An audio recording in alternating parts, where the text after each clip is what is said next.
After letting his in-laws stay rent-free for months, Nathan asked them to leave, only to be told he should go. What followed was a shocking unraveling of betrayal, secrets, and a plan to take everything he'd built. My name is Nathan. I'm 38. For most of my adult life, I've lived in Billings, Montana. It's not glamorous or loud, but it's stable. A place where people wave at you from the porch, and the gas station clerk knows your name. It's where I bought my first and only house, a modest one-story fixer-upper that I poured my blood and savings into. When I first saw it, it was in rough shape. Sagging gutters, worn siding, a cracked foundation. Most people wouldn't have given it a second glance. But I saw potential. Over the next 5 years, between drywall jobs, roofing work, and weekend carpentry gigs, I made it mine. 2 bedrooms, a den I converted into a little office, and a basement I was slowly turning into a workshop. The kitchen wasn't fancy, but the stove worked, and the cabinets didn't squeak. It was home. No mortgage. No debt. Just me, the walls I built, and the peace I earned. Then came Melissa. We met at a fundraiser my company hosted for a local animal shelter. She was wearing this navy blue dress and laughing at some joke I didn't even hear, but her laugh was real. Unfiltered. The kind that makes you turn your head. She worked as a coordinator at a pediatric clinic, organized, confident, and effortlessly charismatic. She liked that I worked with my hands. Said she respected a man who built things from the ground up. We started seeing each other. First, weekend brunches. Then day trips to Yellowstone. She fit into my quiet life like a flame in a lantern, warm, contained, dependable. We dated for a year and a half. She moved in after a small ceremony at a park by the river.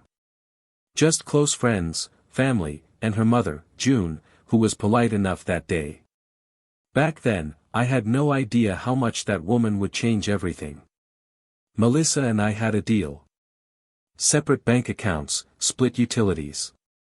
I paid the property taxes, kept the house in good shape.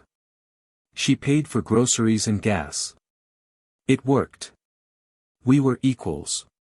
She helped redecorate, nothing wild, just new curtains, a couple throw pillows, a plant or 2 in the kitchen. I didn't mind. She made the place feel lived in. I even converted part of the basement into a makeshift yoga space for her. It was good. For a while. Then, last spring, everything started to shift. Melissa came home early one Tuesday looking rattled. My mom got laid off, she said. The dental office she worked at just shut down overnight. She's panicking.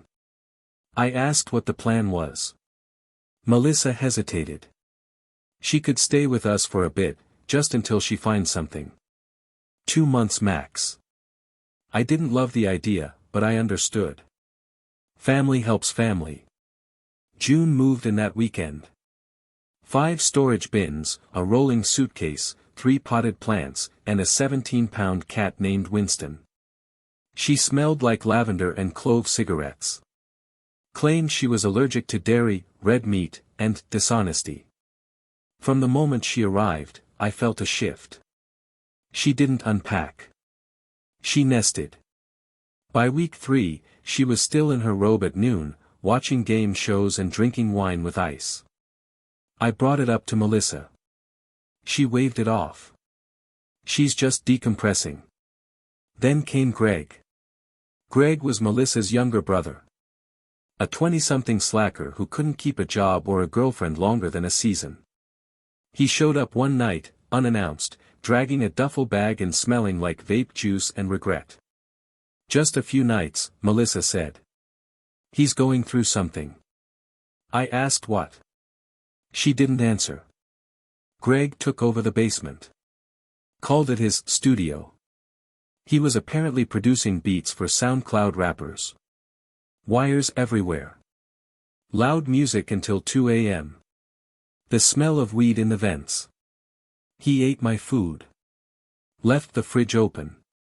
Claimed the garage was his vibe zone and filled it with ring lights and mic stands. June, meanwhile, appointed herself queen of the household. She rearranged my spice rack. Criticized my grilling technique. Told me I was folding towels aggressively. I tried to stay civil. I really did. But I started noticing things. Like how the utilities had nearly doubled. Or how June started taking over our bathroom because your side has better lighting. Or how Melissa stopped spending time with me and started disappearing into late-night calls in the garage. I brought it up, carefully. They're trying, Melissa said. You need to be more patient. But they weren't trying. Greg hadn't submitted a single job application. June wasn't even pretending to look anymore. They'd turned my home into a free hostel. And Melissa? She was enabling it. One Friday night, I came home to an empty fridge, empty beer case, and Greg's muddy boots on the stairs. I snapped. Melissa, I said, when are they leaving? She didn't even flinch. They're not. What? They're staying, she repeated. If that's a problem, maybe you should be the one to go. At first, I laughed. Thought she was joking. Then Greg walked in from the basement, arms crossed, grinning like he just won a bet. Finally, he said. Took you long enough. Something in me cracked. Not loud. Not explosive. Quiet. Final. I walked upstairs, packed a bag, just enough to last a week, and before I left, I opened the closet. During renovations, I'd reinstalled the old wall safe behind a false panel. Melissa didn't even know it existed. Inside, the house deed, in my name, a USB drive with years of financial records, and $1,000 in cash. I drove to a motel on the edge of town. Slept like a stone. The next morning, 34 unread messages. Melissa, June, even Greg. No apologies. Just accusations. Manipulation. Control. I ignored them. Instead, I called David, my lawyer. Time to move, I said. He didn't waste time. By Monday, divorce papers were filed. Melissa tried to guilt me.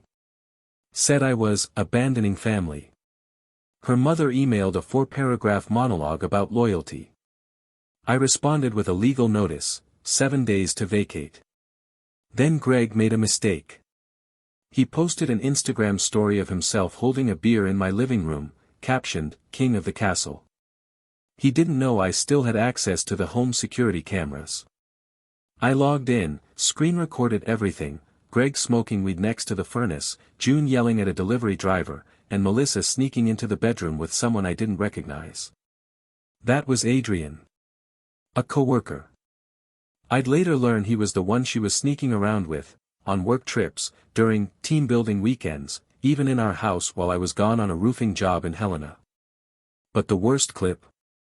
Greg, in my home office, copying files from my work laptop onto a USB stick. Files I wasn't legally allowed to store elsewhere. Confidential client data.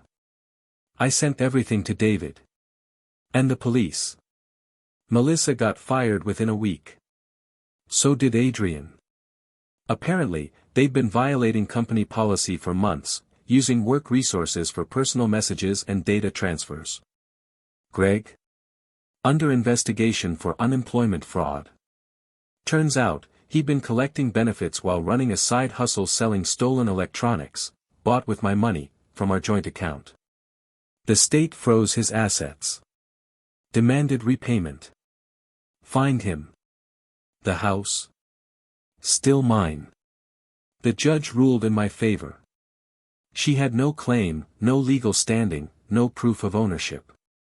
She walked away with a suitcase. Her wages are now garnished every month to repay legal costs and misused funds. Greg moved back in with their dad in New Mexico. His music career? Dead. Melissa works part-time at a spa. Minimum wage. No benefits. Me. I repainted the walls. Built a real workshop. Got a dog. Traveled to Alaska. I stood at the edge of a glacier and promised myself I'd never let anyone take my peace again. The room where they plotted against me. It's my office now. My sanctuary. I kept the house. I kept my dignity. And I never looked back.